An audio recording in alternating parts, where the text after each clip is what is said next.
Welcome to the Quotes for You YouTube channel. The most outstanding quotes for you. In this video, you can see the outstanding quotes by J.K. Rowling. Joanne Rowling was born July 31st, 1965, also known by her pen name J.K. Rowling, is a British author and philanthropist. She wrote a 7-volume children's fantasy series, Harry Potter. The series has sold over 500 million copies, been translated into at least 70 languages. So, let's go to today's video that will inspire yourself. It is impossible to live without failing at something, unless you live so cautiously that you might as well not have lived at all, in which case you have failed by default. Anything's possible if you've got enough nerve. It takes a great deal of bravery to stand up to our enemies, but just as much to stand up to our friends. The knowledge that you have emerged wiser and stronger from setbacks means that you are, ever after, secure in your ability to survive.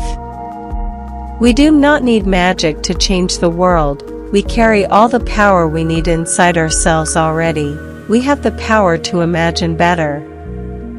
You will never truly know yourself or the strength of your relationships until both have been tested by adversity. Life is difficult and complicated and beyond anyone's total control, and the humility to know that will enable you to survive its vicissitudes.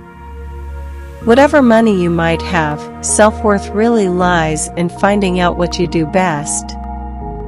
It matters not what someone is born, but what they grow to be. Never trust anything that can think for itself if you can't see where it keeps its brain. To the well-organized mind, death is but the next great adventure. The truth.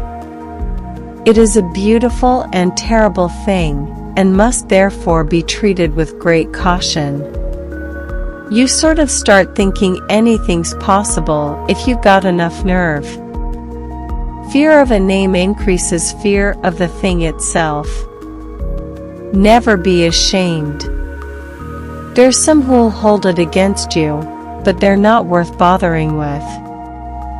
Failure means a stripping away of the inessential. Talent and intelligence never yet inoculated anyone against the caprice of the fates. I think you have a moral responsibility when you've been given far more than you need, to do wise things with it and give intelligently. If you love something, and there are things that I love, you do want more and more and more of it, but that's not the way to produce good work. When people are very damaged, they can often meet the world with a kind of defiance.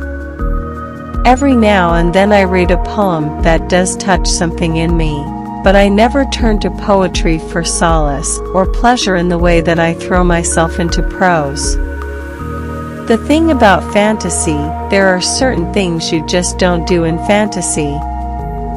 I think you're working and learning until you die.